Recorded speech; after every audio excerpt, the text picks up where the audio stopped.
Good evening to you. One of the most mysterious evenings of your life. Mysterious indeed. You've chosen to join me on Mysterious Enigmas Livestream. Here on Mysterious Enigmas Livestream, naturally, we explore mysteries, enigmas, curiosities, things that have confounded people for all time. What could be the answer, they've wondered? Never to be satisfied with the actual answer. Do you experience a mysterious enigma of ontology as you walk through the world? Do you note, this seems impossible? Then you're not alone. And here on Mysterious Enigmas Livestream, we'll explore your non-aloneness in the world of mystery, live streaming, enigmas, everything related. I'm pretty tired right now, frankly, but I just felt like live streaming before I went to bed. Is it clear why? Or is it itself a question that might well be called Mysterious Enigma? Hard to say. Perhaps if we were to hire a detective, the detective might investigate the matter and finding clues, deduce from those clues that in fact this either does qualify or does not qualify as Mysterious Enigma. If you'd like to learn about more about Mysterious Enigmas, please visit your local library. Check out some books on Mysterious Enigmas. So one of the mysteries that I've been wondering about, worrying about, thinking about, musing about, and fondling sometimes, is the mystery of mortality. Why do we live? Why do we die? Where do we go? How long have we been here? Where were we before that?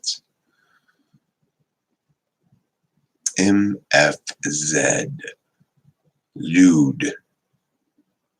Mysterious, enigmatic, confounding. Those are 3 words. Anyway, I'm super tired. So I'm hopeful that people in the chat will prompt me with questions so that I can engage those questions, address them, answer them, create compelling, entertaining media in the process.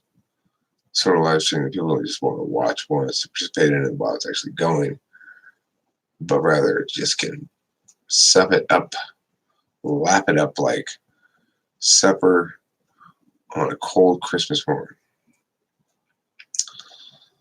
But in order to do that, I'm going to need participatory prods, which will naturally give my expert intuition, basically strewing stones across the span of the river. Make sure that with each step you have a landing spot outside of the water. What is the strangest thing you experienced that you cannot explain? It's a good question.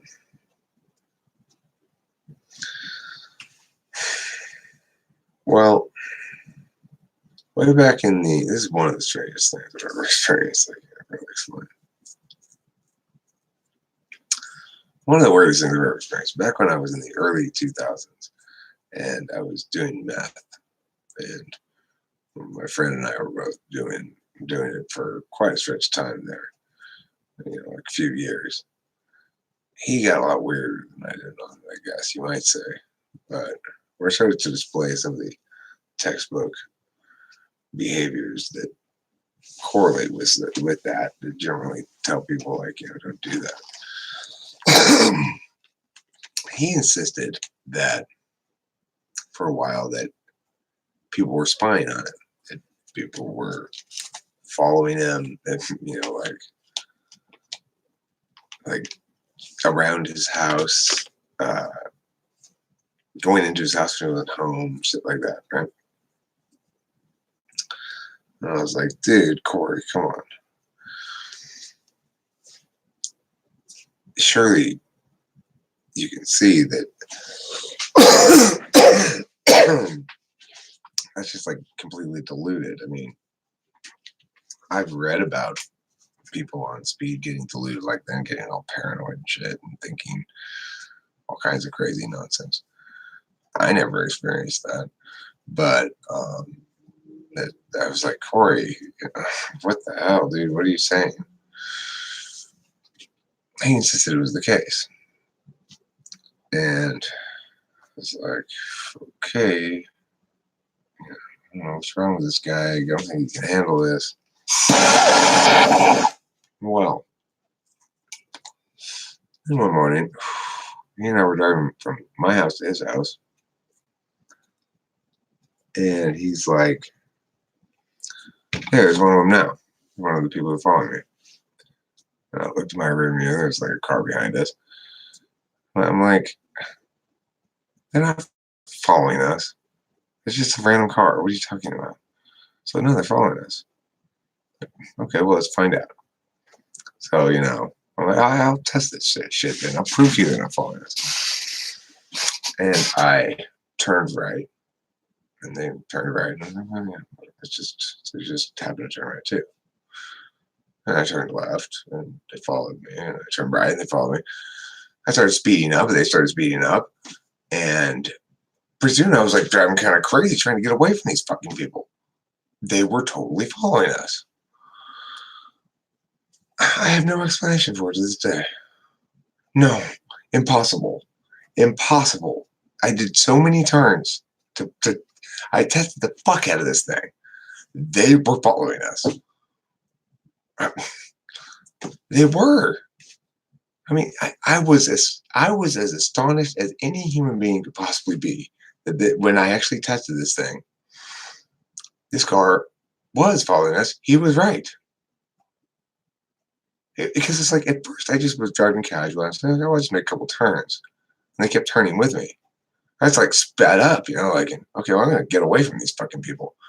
And they sped up and they were freaking chasing me. Eventually I did get away from them. But it's like there's no disputing the fact they were following me.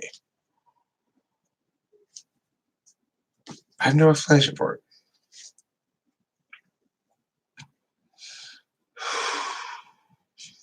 I have no idea. It sounded so outlandish when he said it.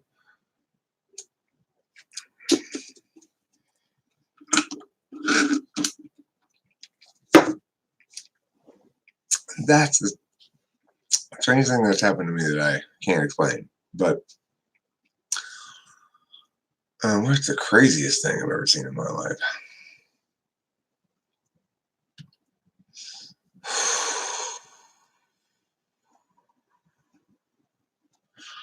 That's a tough one. That's a tough one.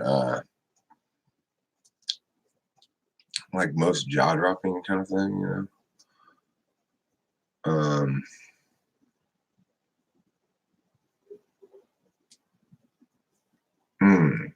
gonna answer a different question. One of the most impactful moments of person in place that I had was when I went to Moscow after college. I out for a couple of weeks. Moscow, St. Petersburg. My friend who I had roomed with at college was living in Russia. So I crashed at his pad. I didn't have to get a hotel. And I just like one day I just on a whim was like, I was trying to like accumulate money in my bank account because I was living at home. I had a job as a substitute teacher and I didn't really have any expenses. So I was like, well, I got a few grand in this bank account, burning a hole in this bank account. I'm going to go to Russia. Hey, Will, can I come to Russia? Yeah, dude, sure. And I was like, and was just like, okay. And I bought an airplane ticket. And then like my parents came home and I was like, hey, I'm going to Russia. It was pretty cool. But the most impactful moment in that, as far as like feeling a sense of awe or whatever, it was when I walked into Red Square. The other end of Red Square there's like the Kremlin, and on the other side of it, the corner of the St. Basil's Cathedral, which is a super old, like, I don't know, 10th century cathedral or something. But, and the snow was falling. It was, late November, and I was there walking around by myself. Like, Will went to work or whatever, and I was just sort of exploring the city and went to Red Square. They've got a great subway system in Moscow. And it was, there's no way pictures can do it justice. First of all, the thing's fucking huge, like huger than I've ever seen any sort of square in the United States. And St. Basil's Church is so old and like picturesque, like just, and so Russian. The whole thing was just I had a lot of those kind of striking, shocking moments of facing the differentness of place in Russia. It was an odd place. Oh, I mean, I must have been 20. I must have been 24, 25. I had to have been in that period of time, because during that period of time, I was extremely push shy. I was abstinent, didn't have any contact with chicks, or really probably had any physical contact with anybody for 4 years. Probably didn't get a hug in 4 years, and well, that's not true. I remember when there was this big-titted chick named Julie who had lived with Corey before I moved in with Corey, and he kicked her out basically to make room for me because she annoyed him or something. Anyway, Julie had big old titties and was pretty attractive, but she was still like friends with us and everything. There wasn't like a falling out. I don't know exactly what happened, but regardless, I remember one time we were having a party and she came up to me and hugged me, and so I'm not sure that I didn't get any hugs. I remember that hug because I thought at the time, like, I guess I just thought there's just no way this chick let me get her ever in a million years. She's too attractive.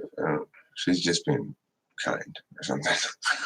And I think probably I was absolutely wrong. I think she was trying. The thing about me that I didn't understand at the time, I had a lot of social status. Like, me and Corey's house was a very cool place. We had a lot of cool parties. I guess we were hipsters, I guess. I don't know. But the thing about it is that comes with a certain amount of status, but I just didn't understand it all. I just didn't understand women at all, or dating at all, or what you're supposed to do. It's like, how are you supposed to know anything about this chicks thing? I just don't get it at all. So anyway, I didn't bang any Russian chicks during Russia, probably because I'm glad I didn't, though, because it sounds dangerous. Probably because I just assumed that I was reproductively non-viable, which is the story I was telling myself at the time. It's like, Eric, you're just gonna have to accept it. You're reproductively non-viable. Chicks can you. It's good you're able to have chicks as friends, and that's good because that's why you have to keep not ever get uppity because you're so reproductively non-viable that it would obviously be terribly offensive to any woman to suggest that she might want to sleep with you or something. It has a weird, fucked up, like self-defeating, not just self-defeating, but self-hating narratives. Like, I just didn't get that chicks are people too, basically. I just thought they're all fully knowledgeable about romance, relationships, sex, and everything. They know everything about it, and I know nothing. And they know for sure that I know nothing, and they know for sure that I'm not an option for them. I can't even begin to even crack this nut because remember, they're beginning with this massive knowledge advantage over me. Of course, chicks are individuals like anybody else, and that's silly anyway, and it misses the whole point. It's just fucking completely backwards thinking on so many different levels. I'm not like that anymore, but you know, ENTP youth is spent in a haze of neuroticism. FE third causes problems until you immunity mu. Don't poke a Russian girl if she comes on to you in Moscow. You'll likely end up with no wallet. When in Moscow, avoid poking Russian girls. You could end up bludgeoned with your wallet stolen and your dignity shatters around your feet. And Mother Russia hates gets you. Yeah, I'm not into casual sex. It seems to run afoul nowadays of like all the goods I think I have come to understand and believe, namely, which are mostly about respecting yourself. Like, but what I mean by that is not, it doesn't have to be like that. It doesn't have to not be like that either. I'm saying, you know, I'm not saying it would never happen. I wouldn't like, no, I would not want to swing. Like, I wouldn't want to be in a relationship and go someplace and trade partners with somebody else. That I would definitely never want to do. But I mean, certainly I can conceive of circumstances in which the opportunity to make sexual intercourse at a woman arises. And I can imagine a scenario in which I want to make sexual intercourse with said woman, but don't feel any understanding of whether I want to like go out with her long term or something. I could see some circumstances where I might choose to go with the inclination, but even though in those circumstances I might very well indeed have the inclination to make sexual intercourse with a woman, it'll be ambiguous because I'll also have thoughts about like, do I want to begin this little journey here with this person? I always feel scrutinized or judged in an early relationship situation like that. You know, it takes a while for a couple to get comfortable with each other. I'm most comfortable with relationship sex. Casual sex gets somewhat like muddled by the reality that, for me anyway, that you don't know what the status of things is, and I don't know, it sets your innie on fire too much, and your effie. You're like, okay, well, am I being effie perfect here? And the place and time when two people feel most vulnerable. Have I kicked Kim out yet? No. My move out date from here is September 15th. Kim needs this home because she has her studio here, her salon. And, you know, it would be a terrible idea for her to do anything other than continue to have her rent pay for both her workspace and her home space. You know, she'll be able to pull it off. I'm going to pay I'm gonna sort of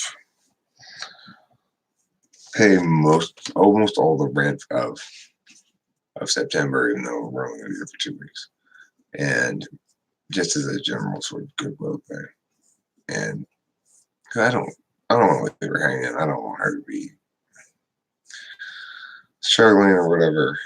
I mean, just because she made her bed and will inevitably have to lie in it to some extent does not mean I take any satisfaction in that reality, nor do I want to make sure to force her to lie in the bed as much as I can or anything like that.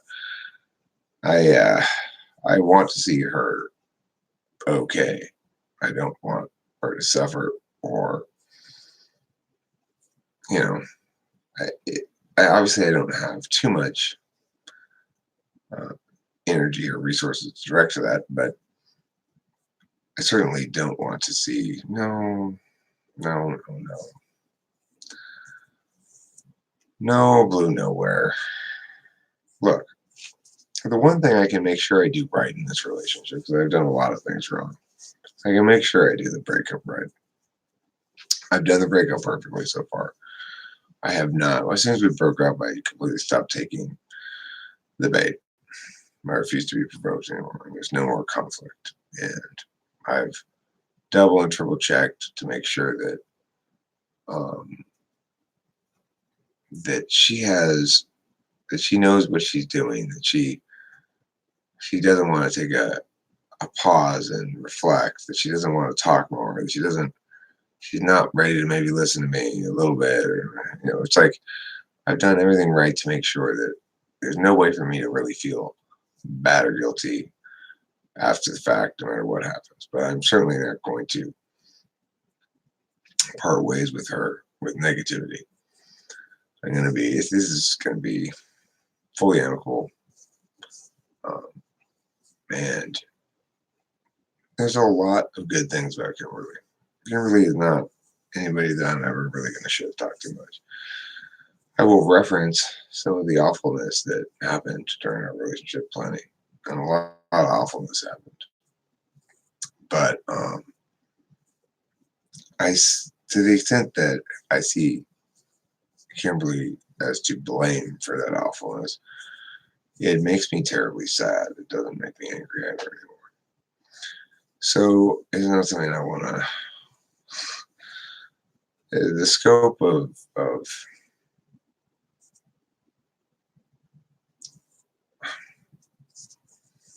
it's depressing. Anyway,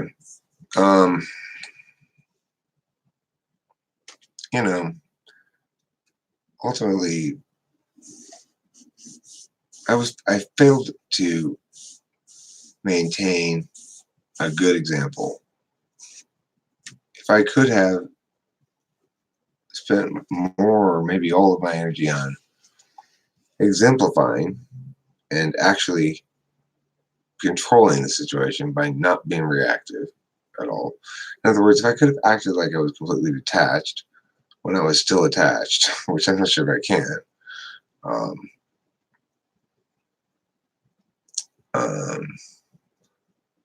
then it probably would turn out okay.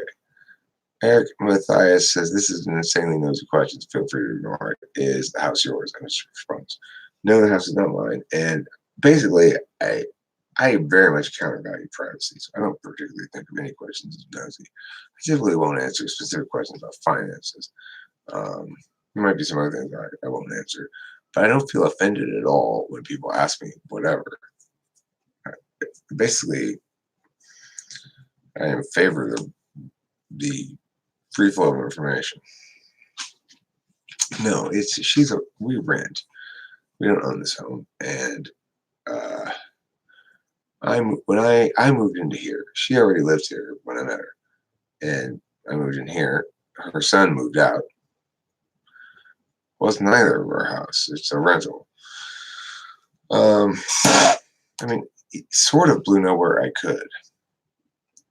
I could say, in some way, I could be like, all right, then that's it. I'm not going to help at all with the rent this upcoming month. You don't have it, so you're going to have to move out and let us stay here, or none of us live here. I could be fucking incredibly spiteful and awful in some way like that.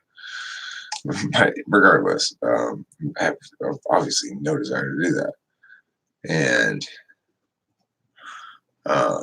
it's her house, but regardless, it is her house. It's much more her house than it is mine. She does have her salon here, and I appreciate the fact that she took the chance on me, and we moved in together pretty quick. And it's been an interesting 2.5 years. I've never had a non-amicable breakup. The only thing that causes conflict is attachment. So it's like, I'm not going to continue having conflict with anybody once we're broken up. There's no reason to anymore. Because I don't need them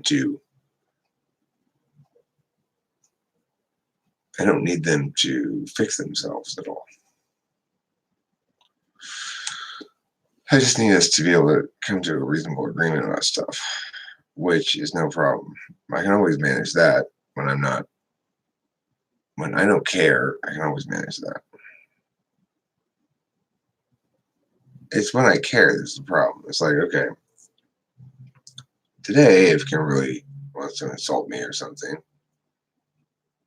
I'll say, okay, you're not ready to talk yet. I'll turn around and walk away. And I'll come back. You ready to talk?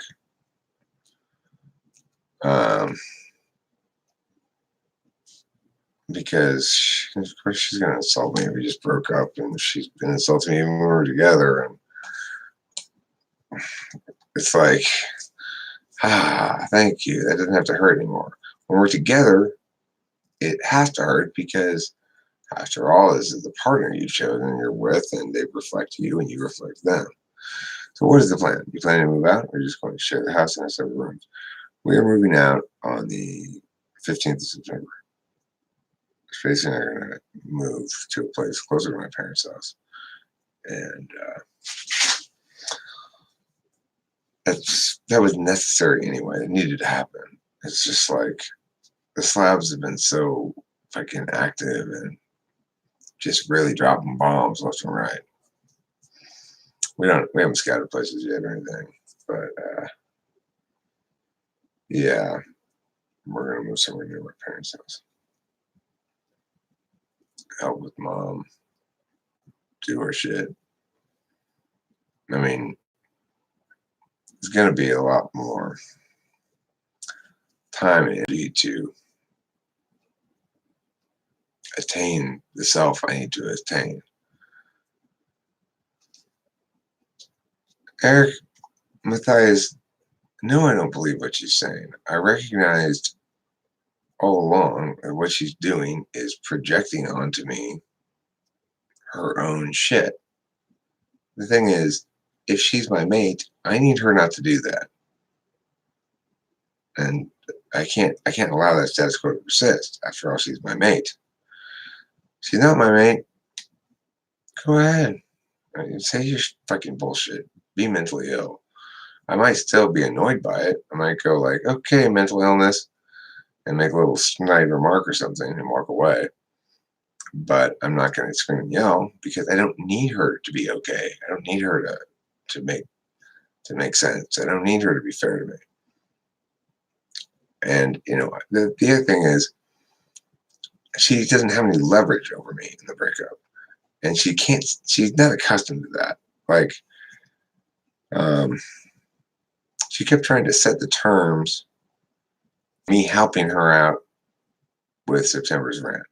I was offering, I was like, really have to understand, I am going to get housing for me in space for September, and I would like to set up some sort of arrangement where we stay here for September, so that I can pay your rent for you in September. You don't even have to pay any of it, and that can allow you a little bit of time to try to start like negotiating terms with me. Like, okay, but you're gonna have to meet me. I'm like, Boy, Kim, you have never had anybody be decent to you before. I'm not asking you for this. I don't really want to do this. This isn't my ideal thing. My ideal thing would be let's move out real fast and get a new place starting September 1st. But I mean, that would be super quick anyway. And I'd like to make sure you're okay. And it took her quite a while to realize there is no leverage there for her. Just because I'm saying I would like to do this, she thinks, well, now I can use that against you. And took her a while to realize, oh, I can't use that against you because if I start trying to set terms that interfere with basic shit, then you're not going to want to help me anymore. I didn't know what to do with that. It's like I said, here I want to do this for you. And just habitually, reflexively, of course, she said, now I've got you. You've got something you want. Now I'm going to use it to twist and torture you. And of course, the thing is, I'm not trying to use anything to get her at all. I wasn't saying that because I was trying to get her to agree to it so I could get something for myself. Anyway, have you ever considered open? I don't want to be with Kim at all anymore. I'm done with Kim. We're completely done. I will not get back together with her at all, period. I won't sleep with her ever again, and I don't want to, and we're done. Completely done. I had to ghost a friend because I got tired of his insults. Well, ink and tear. The best thing to do with something like that, from my experience, is to address the thing very clinically and with a flat affect. Like, I've been curious as to this habit of yours. Are you aware you did it? Like this playful insult thing. Would you like some feedback on that? And probably that alone would be enough to make them change their behavior. They'd be like, no, what? I think you get it.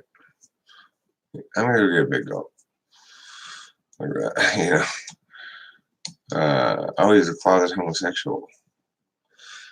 Closet homosexuals are very insulting to people. I need to find someone closer to my intelligence. Blue Nowhere, I'm not sure that's the case, but it might be the case. I've been thinking that I certainly am open to trying to dating, going out on a date with and talking to and seeing if maybe there's some chemistry. INFJs, INTPs, and ISFJs still want the ISFJ in the mix.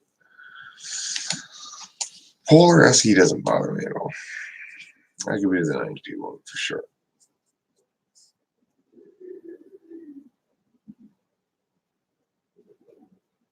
No, Tim, we haven't moved that date. I'm moving out September 15th. We already talked it all out. I'm like, okay, I'm going to give you this much money for rent for September. We're going to stay till the 15th. They're not going to be sort of special terms or whatever. And we're, yeah, of course.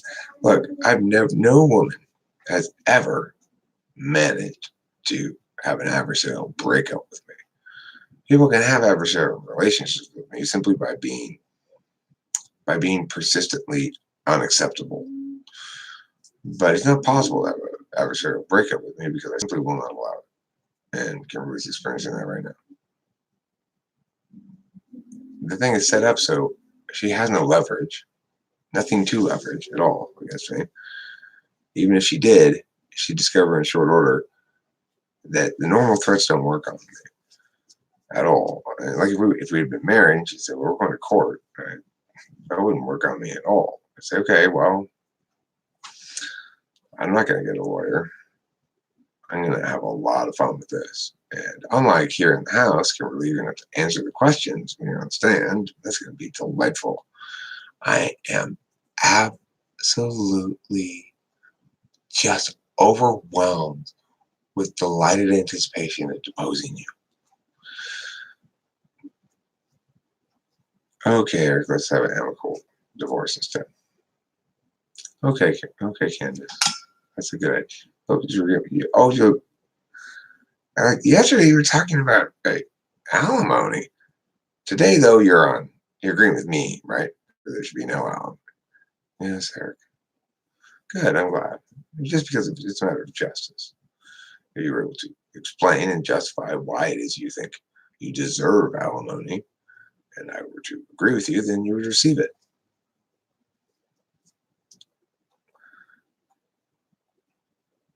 I dated an ENFP for a short period of time who projected all the time. She'd always make half-assed insights and observations about me and proceed to pat herself on the back. Her intuition was weak. Well, yeah. I don't want to date an ENFP. Male INFJ and female ENFP is a great match. It seems Sam implies the genders reversed. I'd definitely be cool with an INFJ.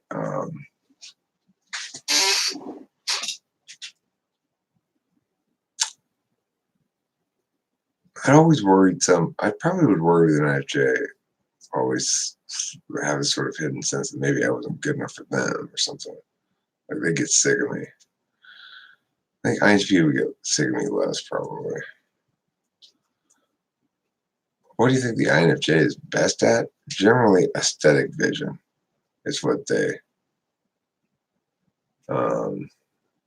is their thing. You know, knowing what pops. Senjen points out the INFJ ENFP romantic relationship equals starvation.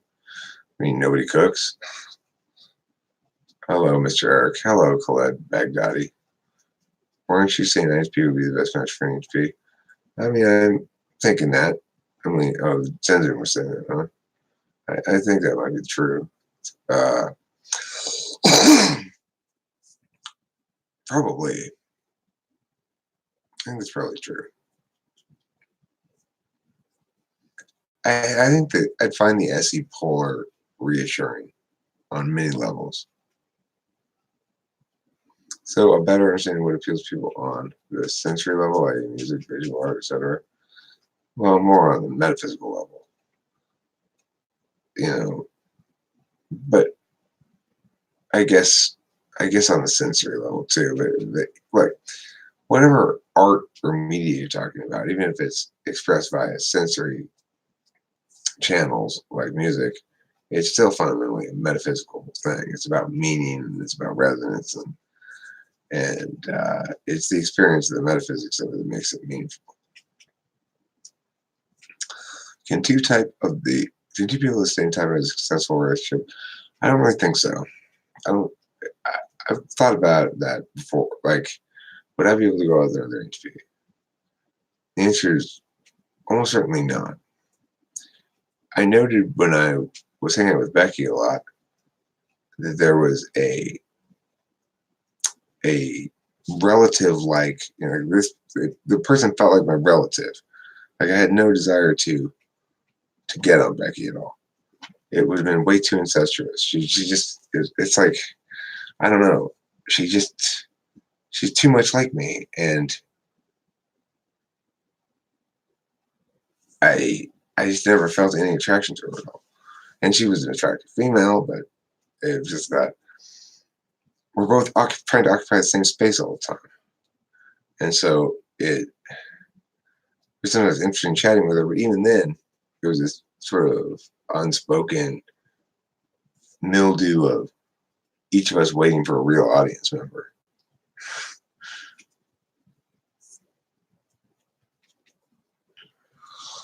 I enjoy cooking, but not all the time. I used to get takeout a lot, but I've been working on my diet. Depends on the type IMO, but there are always exceptions. What would be reassuring about SE Polar? I think INFP unlikely to cheat. SE Polar is unlikely not impossible, but assuming their partner is talking to them enough and making sure they're being heard, then I mean, cheating takes a lot of SE. I don't like being critiqued on my SE failings, so IHPs are great because they're not likely to do that. My IHP is likely to curtail some of my NE excesses actually with their own lack of SE, because I can't try all the ideas if I'm playing with my IHP because they only have so much, handle in them. The best way to cook more is buy lots of fresh stuff and it becomes a game of how to make sure it doesn't get bad. That sounds like a boring fucking game. Socialized duels work well and make sense in my experience. I think duality still makes perfectly good sense and probably should work well. And I can see, it's like, my experience with Kimberly did not dissuade me away from duality. If anything, it made me understand duality better. It's like, the reason this relationship isn't broken is because in a normal duality relationship, the ISFJ does this instead of this, and she's doing this instead of what a normal ISFJ does because this part here is broken somewhere. Anyway, women talking about the boils on their ass in public is a red flag for me. Okay, Hambone, that's a good point. Now, you're making me think that when I go out on a first date, one of the first questions I should ask is, do you have any boils on your ass? And if she begins a long monologue about the subject, I guess that means it's a red flag. Well, you were right, Comic Cowboy. I take no offense at that, Comic Cowboy. Let me tell you this. Who says, no offense, but around 8 months ago, I knew you and Kim were going to last. The thing is, I am diligent in ignoring that NI. I know that's a quality of mine. I believed right up until days before we broke up that I was going to somehow fix this shit, make it work. Until all of a sudden, I was, and I just, my willful NE could no longer hold up the truth, the lies it was trying to hold up, and NE collapsed all on me. And I was just like, okay, Eric, this is well beyond ridiculous. It's time for you to break up with this woman. Your strategy of, I'm not going to break up with you, you're going to change, is not working.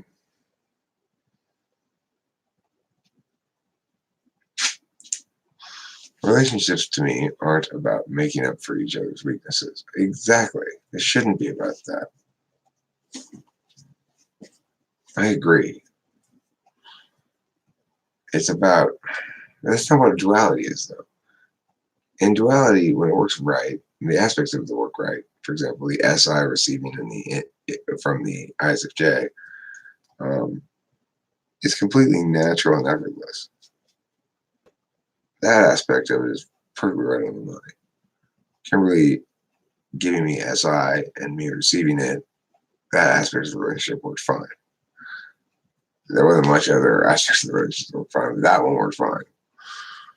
So, I mean, I get at least a little bit.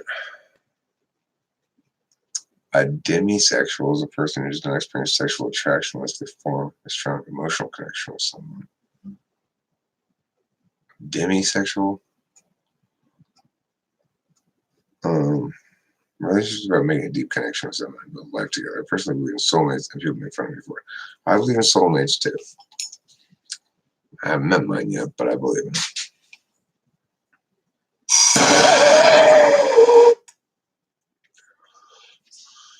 I just don't understand how anyone can like Kim. She's so bossy and judgmental. I mean, that's the perception you have of her from dealing with, hearing me talk about a lot of shit. It's probably one of the things that made her so angry at me is that just as she was interfering with my magic spells, I was constantly interfering with hers. She's trying to sculpt perceptions all the time, but I was actively counterspelling those perceptions and preventing her from doing that, because the perception she wanted to sculpt was just a bunch of lies about me, making me the bad guy for no reason. Your sleep schedule all fucked up now? Question mark.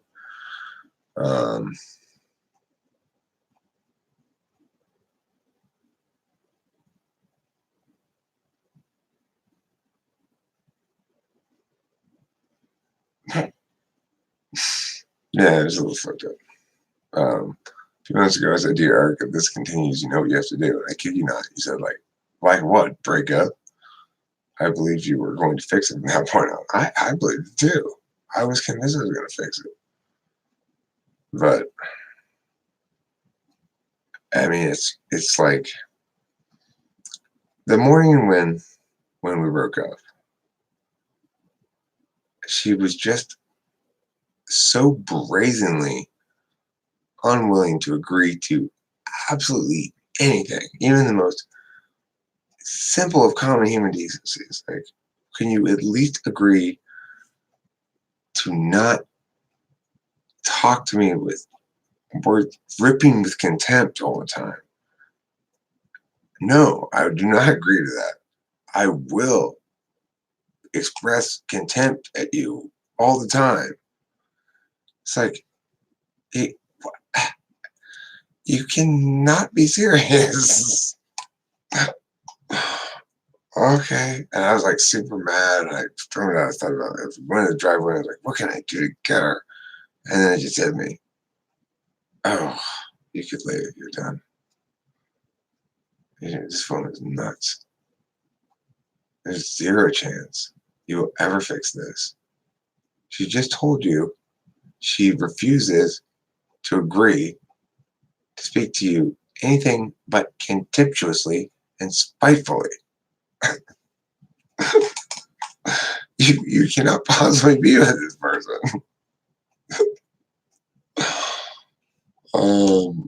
That's what happened. I mean, it was a continual thing where she just would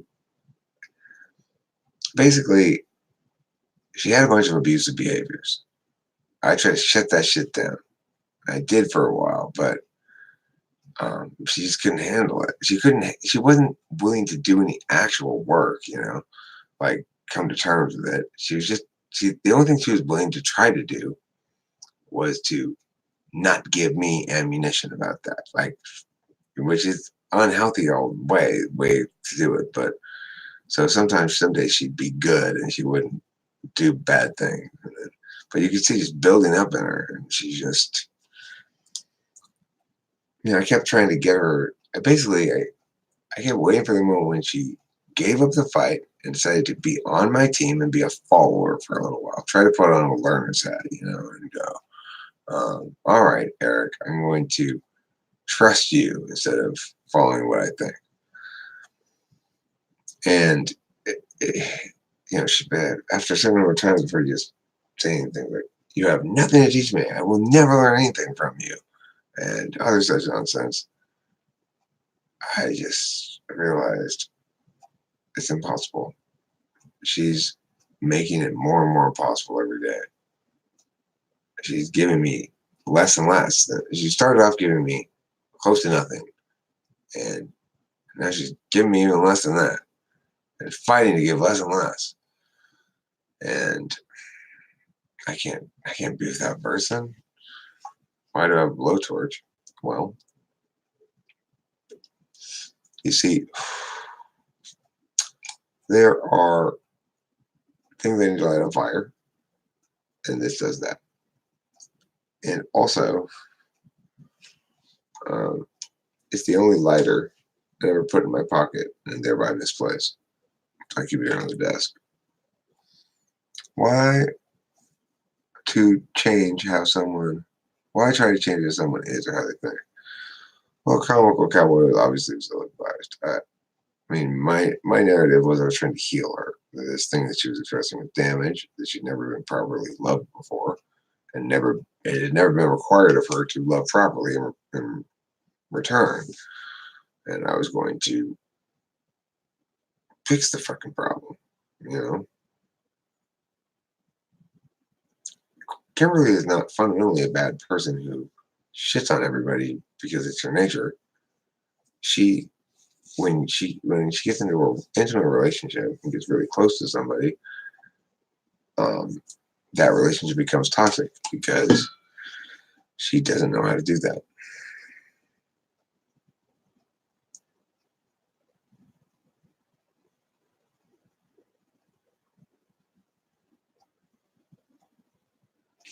Well, Brittany, you have a lot of different relationships, relatively short ones. And in general, that correlates strongly with ever, with solidifying that pattern. Like it's people who have a lot of short relationships are very unlikely to stay in a relationship for a long time. And that's the case with Kimberly too. She had previous abuse and had trust issues which she tried to fix. She has attachment issues, right? Attachment disorder. So it's like there's secure attachment style and there's three other styles. She's petulant. There's a subtype of BPD called petulant BPD. I didn't think she was. I didn't think she was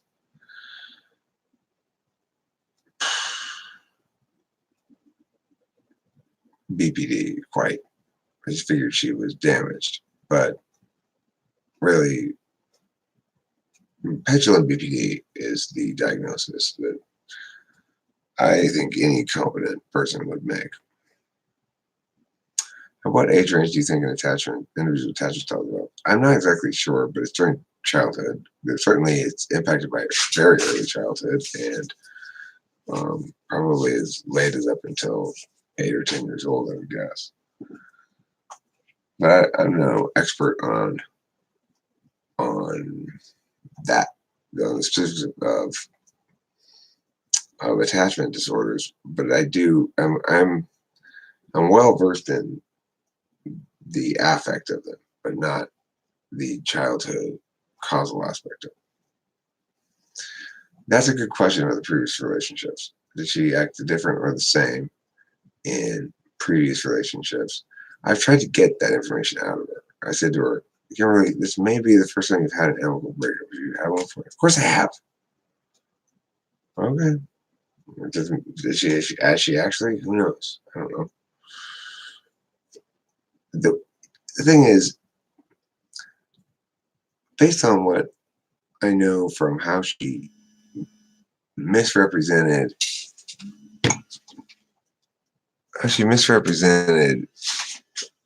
my role in shit, it's hard to say. Hello. Hello.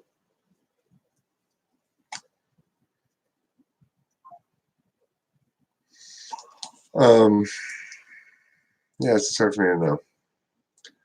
She has a very skewed understanding of what happens, what it means. It's the FE tool function thing. She's always sculpting other people's perceptions. And yeah. So let me just ask you, what were her issues with what you were trying to do with her? And please be honest, or else I can't give any good insight.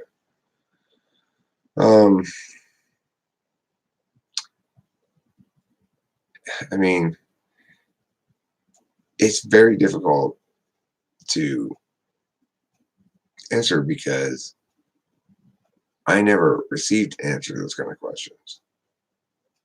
I'd say, okay, Kimberly, I'm saying this to you, and you seem to be really opposed to it. Can you please explain why? And then her response would be to attack me about something sort of related. Like she never answered those questions. I mean, she's very, very difficult to communicate with. I didn't get answers to questions that would help me understand better. I couldn't. I mean,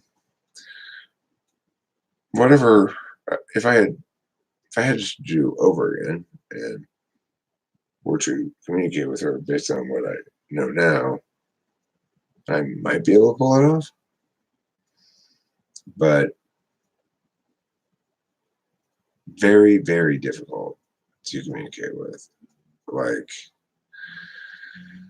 there's a presumption that you're an enemy, and she will not work with you at all, give you any benefit of the doubt in a conversation. No matter how honest and earnest and calm or authentic I was being, uh, I didn't get meaningful answers for things. When I tried to talk to her by just breaking down and just being like I don't know what you're trying to do here. I just need, can you please just be authentic with me? Huh? She basically taunt me for being a crybaby. It was it was so unfamiliar to me that I basically couldn't believe what was happening. I kept finding myself wanting to say this thing my ex-wife always used to say, "Who does that?" And you're like, who does that? She communicated everything that bothered her and nothing that didn't. Things like you didn't close the gate.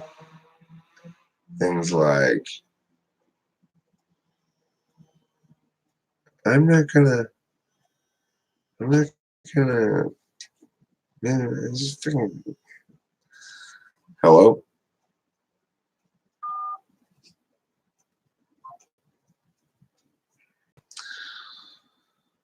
Some people just don't have any sense of um, using using a resource. Like if you want to call me while I'm live streaming, fine. But you know, say something or do something interesting. Not freaking push a button so I hear a tone.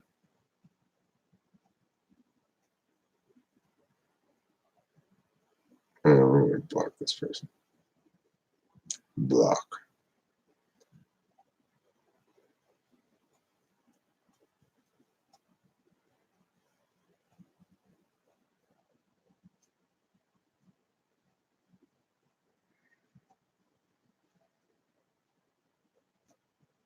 Okay, they're blocked now. So, has Spacey ever Kevin Spacey'd you? No. Except a lot of therapy for them, but that needs to happen before a new relationship. Eric, you and I should talk. Well, Comic Book Cowboy 1911. I'd be happy to talk with you.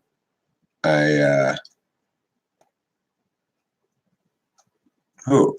I just blocked this person who just called me from North Dakota twice and didn't say anything except push the button one time in my ear. Who is that? I have no idea who it is. I don't know anybody in North Dakota. I'm assuming it's somebody watching the live stream. No, I'm not blocking Cam. Cam and I get along fine. Like I said, the one thing I do have complete control of for sure is breakup. It's not possible to have a non-Apple breakup with me.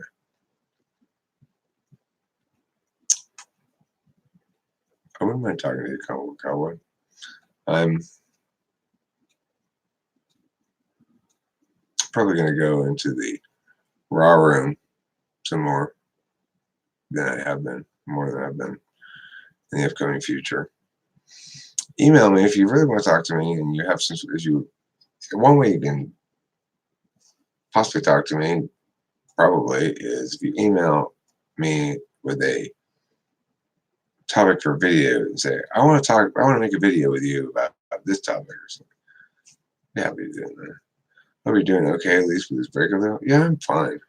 I feel mostly just relief and sense of, phew, that's done. I'm not upset at all. That's the thing. I haven't been upset since we broke up. Since we broke up, I've been perfectly calm. Because I don't need her to be anything. Now, she's not my problem anymore. When she's my girlfriend, she's my problem. And if she's behaving abusively and acting like a bitch and just stunning me with her freaking toxicity, then I have to do something. It gets increasingly urgent. She's not my girlfriend. Well, fuck, not my problem.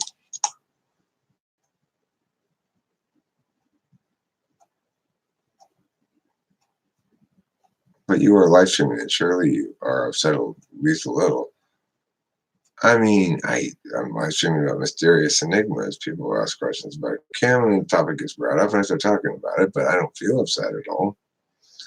I'm not live streaming specifically about that topic. I obviously is going to be mostly going to be talking more about dating and chicks and relationships and stuff. Now that I'm single again for a stretch, and you know, I mean, look, I am upset. Am I upset a little bit? I mean, not right now. It's like, okay, when I'm done live streaming, I go to lie down in bed. I'll probably have the following. Glad to hear that, Countess.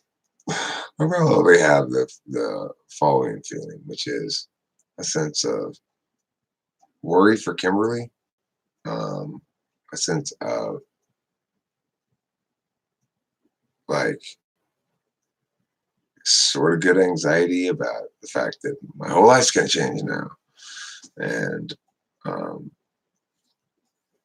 and then a lot of relief, like the normal things I have to worry about in bed, I don't have to worry about.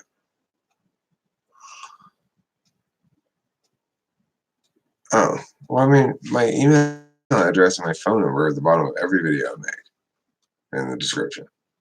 So you email me is the answer. I'll put my email here. And the thing is, Spacey and I will do an occasional free typing if somebody who's willing to have it recorded and published. I'm stingy with my genitals, but they're stingy with me. Look, it's okay to have stingy genitals. It's not okay to have stingy genitals. Because that means you've been attacked by a herd of bees in your pants. Wishing you both well, Eric. Thanks, Mindsight. Oh, yeah, it seems okay, I guess. I don't know.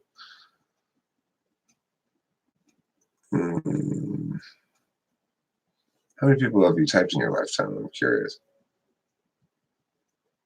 Boy, formally typed, maybe 100, maybe more. I'm not sure. If you're talking about like formal paid typing, it's probably around 100, I would guess.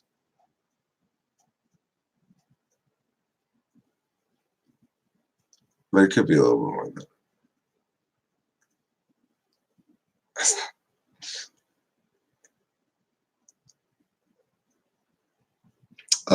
Let's see here. Professional victim says Andy Andrea has received bullying due to your type police videos. What are you going to do about that, boy? Well, girl, she may have received bullying, but that would be due to the bullies, and I'm not one of them.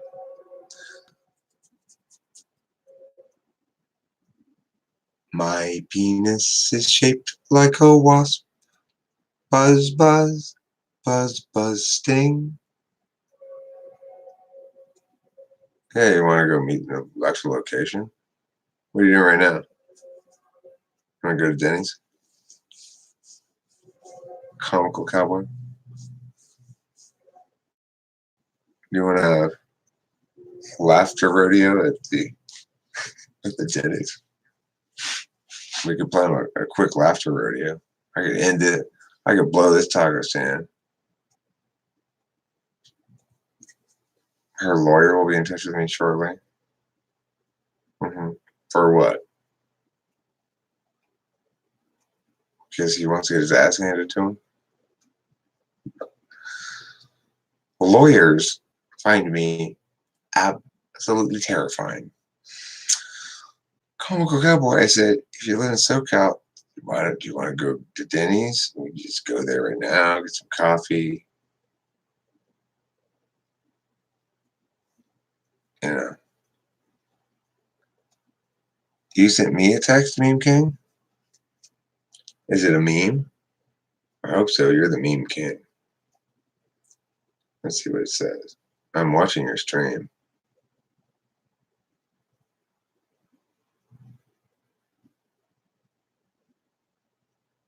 Oh.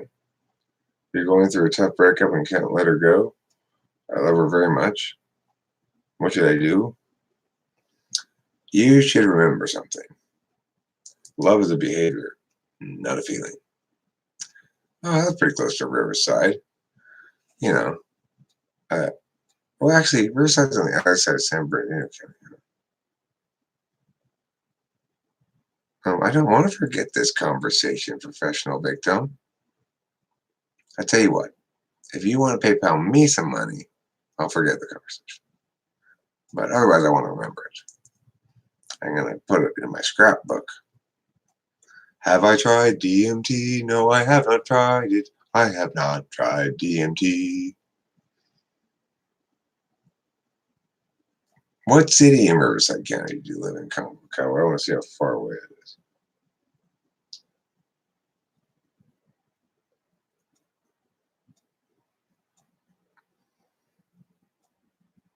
Hemet. Oh, you're not that far. Let me see. Directions to Hemet. Hemet is 1 hour. I mean, you know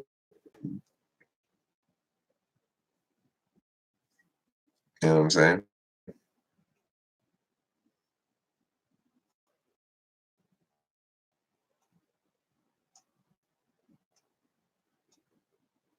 Menifee, Temecula. Well, very easternmost edge of Los Angeles County, basically. Right next to Claremont. For at least another couple weeks, I live here anyway. Sorry, my stream cut out. I didn't hear what you said at all. What I said was, I live in Laverne, which is right next to Claremont, easternmost edge of Los Angeles. I am 1 hour and 5 minutes away from Hemet. If we were to go like this, we would meet 30 minutes from now in the middle somewhere. Satan says hi. I am so glad he remembered to say hi to me. He usually forgets all about me. He says, I don't like you, Eric, because you're doing the work of goodness and truth. I say, well, you know, I'm not going to run afoul of the slabs. And he's like, yeah, I get it. So, yeah, do you want to go to Denny's, Comical Cowboy? Hi, Matt Rabahy. No, we're not. Freaking stop falling off those things. Let's see.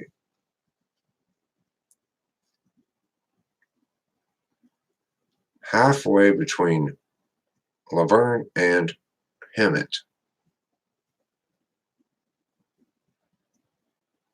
Let's see.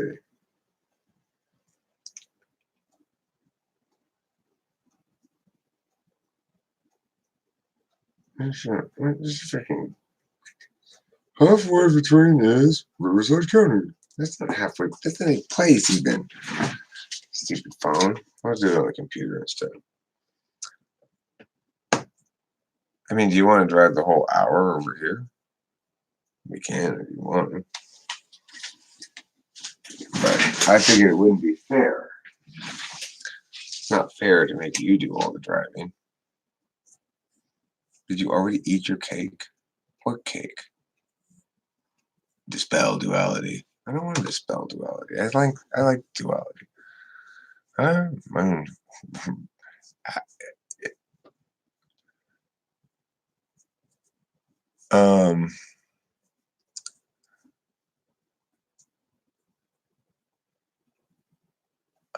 he would only say hi and initiate contact with you if he believed he could use the pawn, so he'd say hi to you, but not me. Who's that? Who are you talking about? Me? Did you keep your cake? Did you keep your cake in you? I don't think I have. Comical Cowboy. What I would say is, why don't you get in the car and start driving over here, and then call me, and then I'll start driving over there, and then we'll meet someplace in the middle. I have no problem going to my house, but yeah, you just come over here. That'd be probably easier. Let me just make a video here or something. I don't know. It's pretty late, and I do plan to stay up for a while longer, but I guess if you're coming over here, I'll stay up longer than I normally would.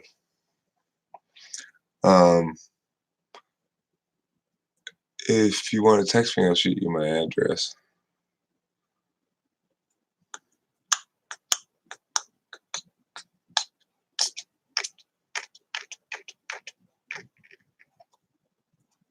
Okay, so this is an okay time for you right now?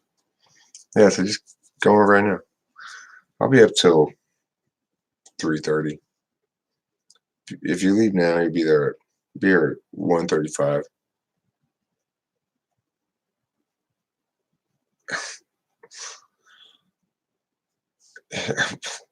Why not? You're a stranger. You're some random person who's talking to me in the live stream. Do I believe in life after love? I do. Well, mostly what I believe in life is life before love. Obviously, I haven't been in real love yet, right? Right? Oh, fucking chemical cowboy. I see I'm a right now kind of guy. Who knows if I'm going to have this inclination ever again? I don't know. Is there love after life? I'm not sure about that. The thing is there life before love? Yes, because obviously I've not been in real love yet, or I still be with that person, or feel sad about shit, or whatever, you know? Oh, Oswaldo Muniz, why are you such an anti-duality thing? Do I believe in God? What's your idea of it? I like to say I am a God-fearing atheist.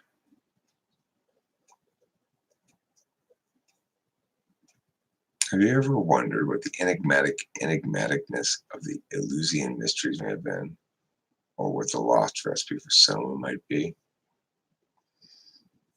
I haven't, but my failure to do so is itself a bit of an enigma.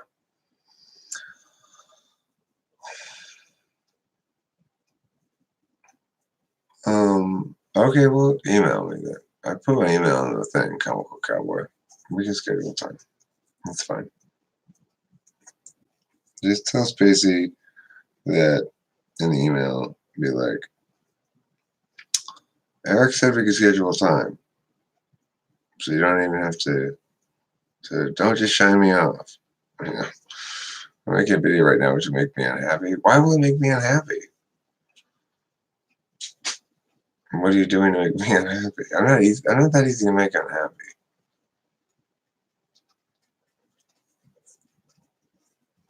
I'll see. Okay. I guess I will. That's a good way to get me to see what's on your channel. On your channel. Hi, Eileen Arba.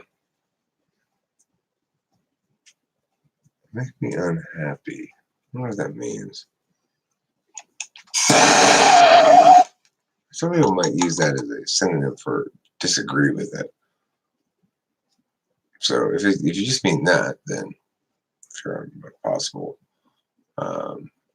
It's possible that you could successfully put up something I'll disagree with. Making me unhappy, though, is another matter. It is possible to make me unhappy, but now you got me worried. Like, wait, what's going to make me unhappy? Who's Rachel Rumination is supposed to be? He's a guy who makes videos, and he makes videos on politics, he makes music, classical music videos, and he and I have made a couple videos together. We agree on some things, disagree on some things. I do not want you to provide any personal information here. Do you understand? Me? My phone number is on every video I publish. 909-720-2261.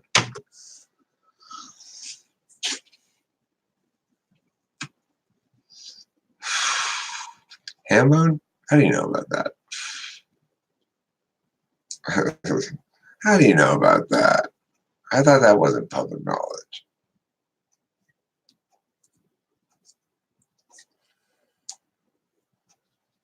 I talked about it? Tori? I talked about Tori? I don't remember talking about it. Well, I guess it must have been before I decided that I wasn't going to talk about that. Which video yesterday? Thank you for saying so, Eileen R. But now I'm curious which one you're talking about. Because I like praise. I mean, so many things. One of my videos stands out against the other one. I like to hear that. Is it the one that I called? I don't remember what the titles of those were. Let me look at it.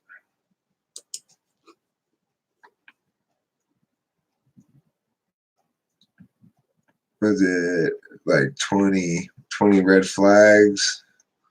R.I.P. Kimberly. Should you break up? That's 20 red flags. R.I.P. Kimberly. One of those two, maybe. Feed upon the futures of the young.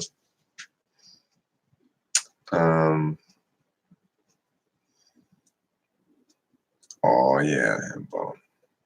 Oh, to the motherfucking yeah.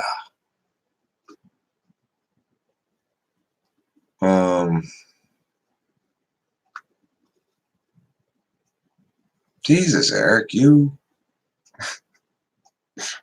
Jesus, cowboy, you. JK, you don't have to say. I know I don't have to say, but ain't no point in privacy. It's just a fool's errand. I don't know how to respond. Intimacy usually just feel closer to the truth. Maybe look through the looking glass. The pixels might is the truth. What drug is most enjoyable for INFJ? MDMA is my personal favorite. I'd imagine amphetamines are best for NFJ. Yeah, I like amphetamines a lot. They're fun, good to do, good to take. Source of great vigor and enthusiasm. MDMA, I did it. I had one time, it was like 5 times I took ecstasy. I got like real strong, good ecstasy. And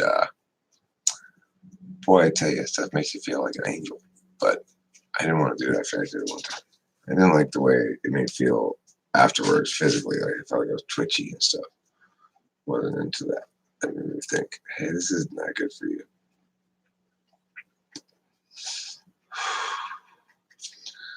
I need to do more drugs. It's sometimes that sentence is true.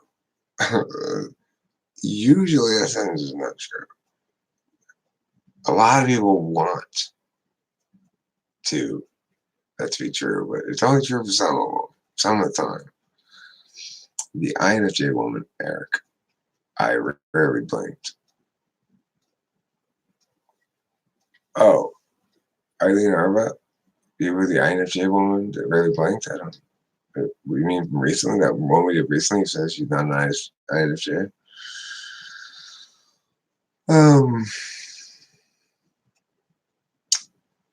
So can I email you or just text you? I don't bother you. Yeah, email me or text me. Either way, you'll get to Spacey because I don't usually look at my phone. I just hand it to Spacey because I don't want to look at it because I don't know what's on there. Could be anything. Could be anybody text me. You know. You got to be really careful with meth. You can't get into meth. Meth is too risky. It's not worth it. What is the advantage of Marlboros and Camels? I find Marlboros to be a less favorable version of Camels. Well, I see Marlboros as having a unique, distinct chemical bite to them that no other cigarette has. It really lets your lungs know that they're on the right track.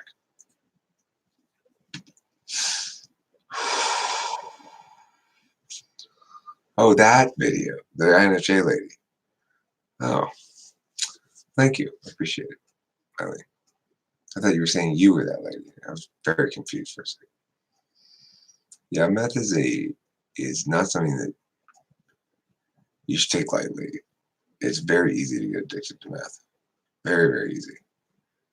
The reason it's so easy to get addicted to it is because you're committing a big chunk of time when you do it. Like if you do math at, let's say you get some math and you wake up at 8 in the morning and say, okay, I'm gonna have a few nice refreshing hits off the meth pipe. Well, let's say you're fully rested and not clean going into that. Those few hits of that meth pipe, you're already committed just from those to all day, all night, into the next day, being sprung. Being sprung as fuck.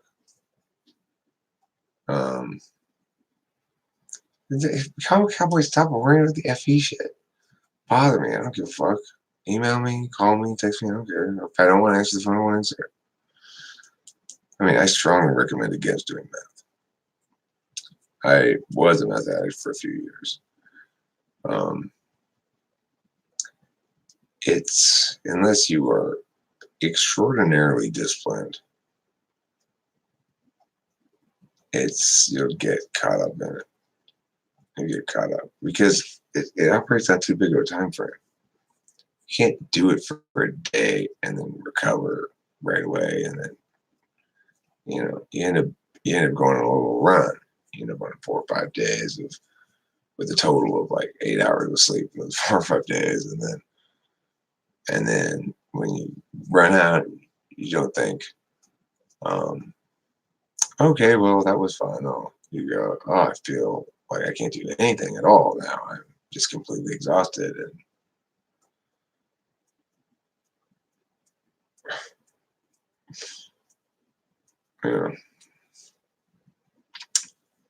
you end up getting caught up in it. It's one of the main reasons why meth is too dangerous to take is because of the way people take it. If a person were to get meth and eat a fairly small amount of it in the morning early, and like they do with Adderall, like you can do with Adderall, then you can really start to theoretically manage consumption, I guess. But nobody's ever going to do that, and everybody's going to smoke it or snort it, or maybe sometimes they'll eat it, but they're going to be like, oh well, I did eat some, but I also want to smoke some. It's a different high, kind of more cloudy. It's not good. I mean, it's a good high, but I mean, it's not a good thing. You got to really, really watch it. And I don't touch stuff anymore. It's been a long time. I mean, I didn't really lose much weight on it. I've always been super skinny. It doesn't matter. They're both equally bad. Both take you to the same place spiritually and mentally. At some point, death is irrelevant. It's what you do in life. That applies to most drugs. That's absolutely not true. I mean, I've never heard anything more wrong than that, frankly. Each drug is a unique entity with which you have a relationship. And that relationship, whether it can be successful or cannot be successful, is contingent on multiple factors, some of which are contained within the individual and some of which are particular to the drug. So, for example, marijuana is not a drug that takes you to spiritual and mentally any place that's bad nor undesirable. And it's not even the case that meth does. It's hubris, is what it is. It's hubris because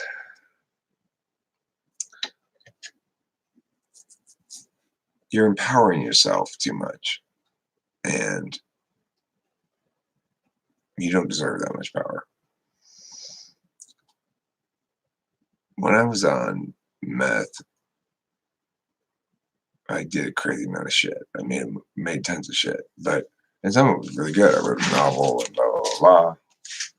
Went over your head again? Oh, female EHP is very enigmatic and mysterious, cowboy. Don't spend too much time trying to decipher it.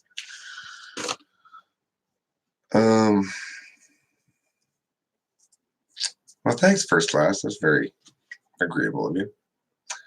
Weed is dog of choice for me. Blue is not a dog. Oh, addiction. I don't mind being addicted to things. It's being addicted to things is fine. Being addicted to things is kind of a wishy-washy term. But I will tell you this: one thing you don't want to be addicted to is math, for sure. You don't want to be addicted to math.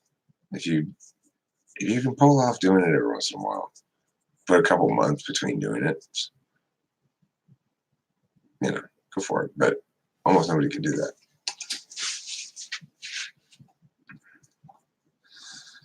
My ex used to do math, and we did some crazy shit during that time. He was pretty careful about it since he had a pretty fancy corporate job at a law firm. Correct.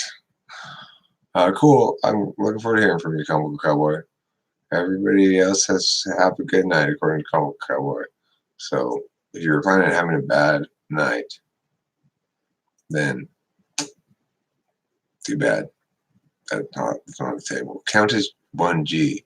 Any drug that does not facilitate orgasm is bad. I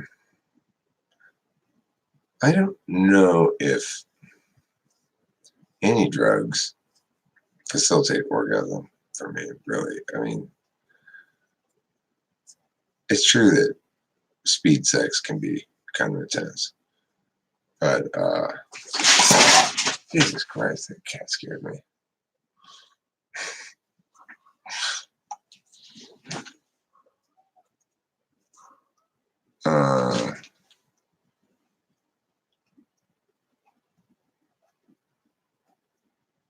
Sex produces 500 units of dopamine, whereas meth produces 2,000 units. So you mix them together, you get 2,500 units. That's pretty good. I want to get 10,000 fucking units of dopamine. Just mainline that shit directly into my cerebrum.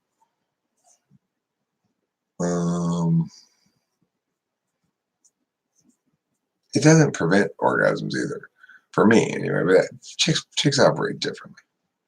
I don't know how it is for you, but from my experience, the only thing that actually impacted sex or orgasms was drinking alcohol. If I was drunk, after drinking a certain night, I couldn't come anymore. It'd be like, you just hump, but I'm never going to ejaculate. Well, we got to mix them all together to really maximize the dopamine. It makes the sex, the heroin, the meth, got some crack in. I'm about to break up with Kim. Kim and I are already broken up.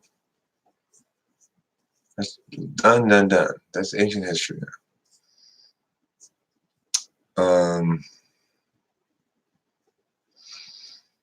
Alcohol's got to be the worst of them all, really, because you feel so hungover when you drink. And have I ever smoked crack? I have. I had one crack night. I was probably 19 or 20, and I drained my meager bank account. Meager. It didn't seem that meager. It wasn't meager for me at the time, but meager in retrospect. But buying smoking crack. And I got like freaking bronchitis or something. It was awful. I didn't like it. I told myself, you're never doing that again. Matt Rabbit, he missed some very pertinent information. What did you ask? It's not getting answered. Am I about to break up with Kim? I already did break up with Kim. There's a video called R.I.P. Kim plus Eric. For some reason, whatever, I never get headaches being hungover at a factor. Well, if you're full blast drunk, it starts to become a factor. Whereas Fizzy does not hang during live streams anymore. He's sleeping right now. I was kind of glad to go to bed. I was happy to have the garage to myself for a little bit. I'm trying to stay clean so you can find work.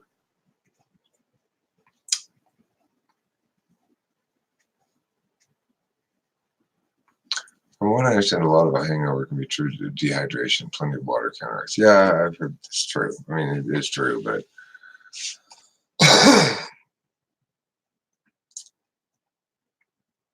the thing is, I'm looking.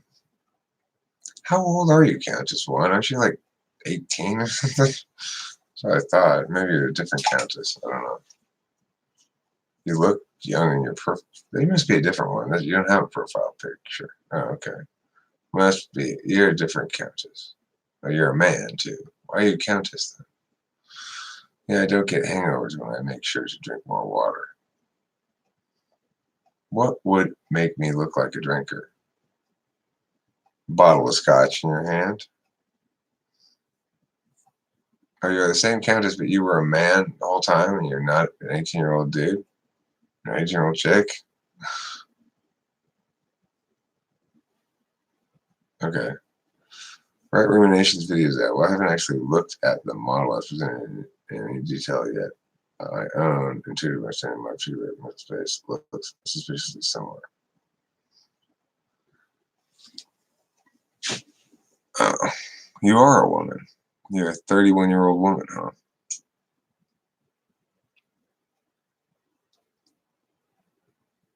Do I have one of these live streams every Friday? Hi, Edmund. No, just randomly, whenever I feel like doing it. Did you ever meditate? I'm going to do that. Thanks for being here for the universe. That type of thing. You're welcome, Brittany. Meditating is a good thing to do. I pray, which is a good way to, concede primacy to the Slavs. Don't forget to make a video on genital stinginess. Oh, I mean stinginess.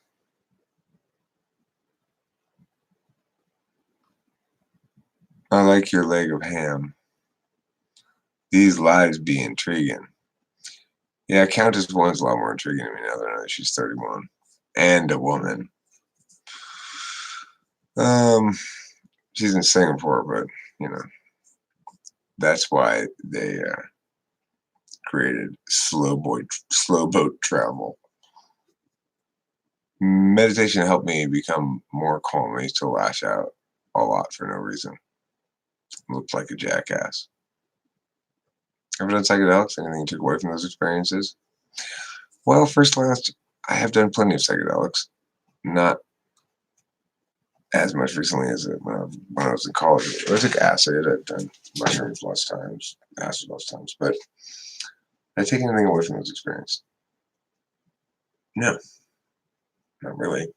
I don't think there's anything to learn from drugs. It's possible to be a lot more productive by doing speed if you're the right personality type. I can handle speed fine. I do Adderall. It's prescribed to me. It's medication, but it's the same fucking thing as meth or whatever. Same stuff. Lit legend, by the way. Countess One is both lit and a legend. That's Edmund. He's a beast of a debater. Just fuck up anybody's shit just about. Both hands tied behind his back. That's an IHP with writing home about. Edmund, why you want to come around here to troll? What would SC Polar do on amphetamines? Would they do anything or just make us itch? Well, you guys are great on amphetamines. As long as there's somebody to direct the course of action, so to speak. Like putting an IHP on amphetamines, you've got them wound up and ready to go. Somebody still has to push them in a direction, right? They don't get up on their own.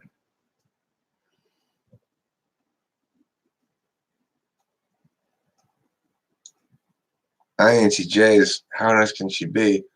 INTJs are nice, legend. But I don't doubt that Countess 1G INTJ could make a man out of you. My dreams are hyper vivid. I'm having a lot lately. Ooh, sounds like you need more marijuana. I personally believe there's a lot to learn from them. There's a lot to gain from the unconscious mind, which I believe connects you with much more than your sober mind. I mean, okay. Well, first of all, I haven't had super hard mushroom trip, no, but I have had shockingly hard acid trip in college, where I was tripping balls for freaking 18 hours or something before it started to come down. Yeah, that's who I used to coach. Edmund, that's Lit Legend. Yeah, I'm always super happy when I see him because he is, in fact, a Lit Legend. Um, your lives relax me from school. The legend loves you, have not, so you're doing great. SC Polar and Adderall is not so great when you have nothing to do. I would get really agitated with everything as a kid. That's why you need the prodder, the poker, the guy who says, "Okay, now that you're all amped up and whacked out on speed, let's do this." What would you do psychs again if you had the opportunity in particular? Psych? I mean, I do mushrooms basically whenever I get around to getting them again. Fortunately, Delilah's got a great mushroom dealer, but in the sense of his service and stuff. But the last time we got mushrooms, they weren't that strong. I needed to eat like a quarter almost to get really, you know, weird. Is it possible to change personality types? No.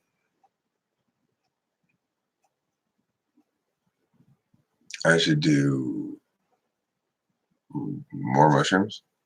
Yeah, I should do more mushrooms. I love doing mushrooms. I'm gonna do mushrooms once I'm out of this relationship, out of this house. I moved out of here. Uh, Moving to a new place. We will definitely get mushrooms, and it'll be so much nicer than getting mushrooms. It's gonna really. You're right. I am falling behind on bar.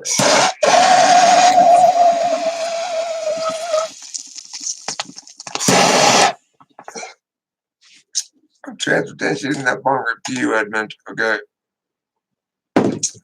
Feel that? Oh yeah. Now you're fully lit legend.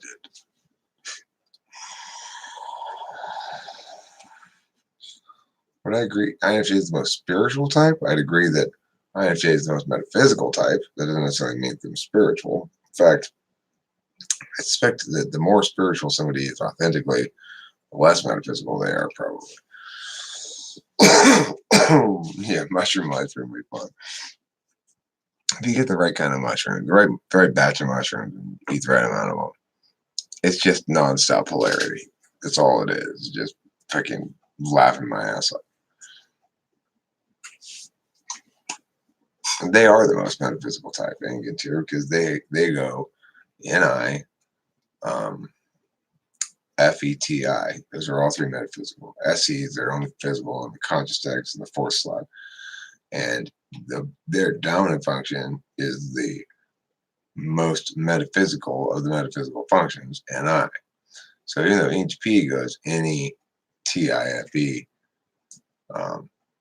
SI, so same thing, metaphysical, metaphysical, metaphysical, physical, but NE is not as metaphysical as NI is. So it's like we're tied sort of, but INFJ is more metaphysical. You still have those chats where people just come and talk. Yeah, the wrong rooms are still available. They're open. People are in them right now, I'm sure. I don't really go in there very often anymore, but I might start to now that I'm single again. I'm kind of hoping instead of dating in exactly the way that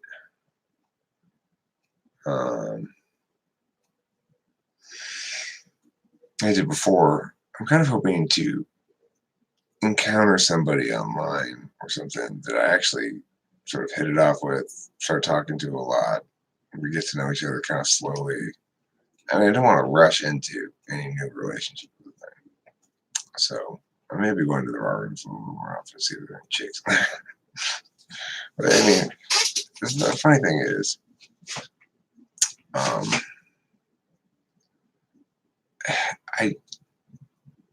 I really, it's just so hard to be together if you're in different locations. At the same time, it's so hard to not fuck somebody before, and it's so hard to not fuck somebody too soon if you aren't in the if you are in the same location. You know, I don't really want to.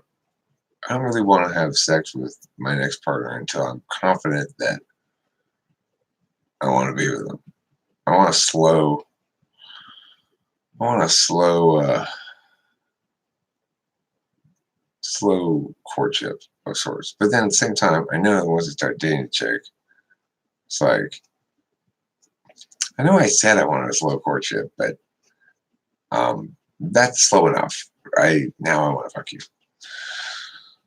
You know, it's just life. That's just my penis just making decisions. It's like when my penis is asleep, all these things make perfect sense to me. They go, well, you know, you don't want to.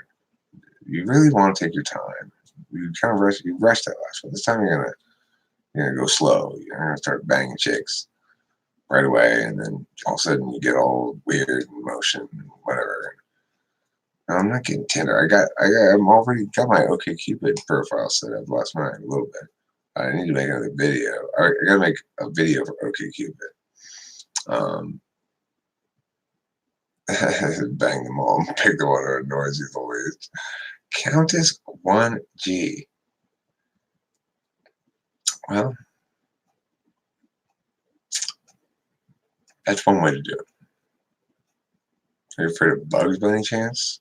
I mean, I'm afraid of big bugs like potato bugs and big moths and stuff like that. I don't like bugs particularly.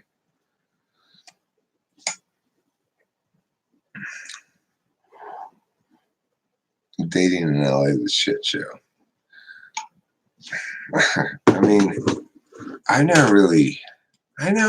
AS, but the thing is, it's a tricky line to walk. This is the bottom line. If you're really looking for a partner, a significant other, and you get in the habit of just banging people and remaining detached, and then that's what you're doing, right? And so when the person who might be a partner comes around, well, you're in the habit of doing that other thing instead. You're not really looking for a partner. You're just sleeping with them and remaining detached. I can choose to remain detached, but I don't know. The ESTP strategy, Countess.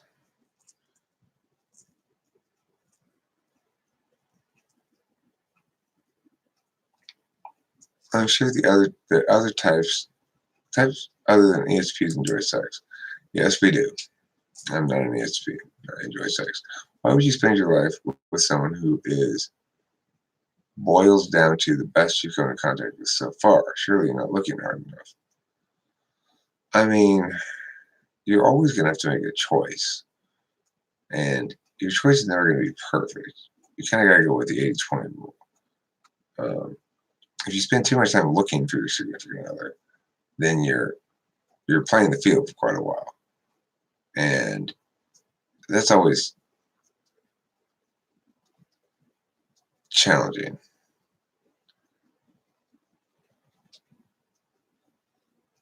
Okay, I think I'm done live streaming now. Thanks for being here, everybody. I'm tired. I think I'm going to go to bed. And I appreciate everybody's chattings and general willingness to watch my channel and talk to me and stuff.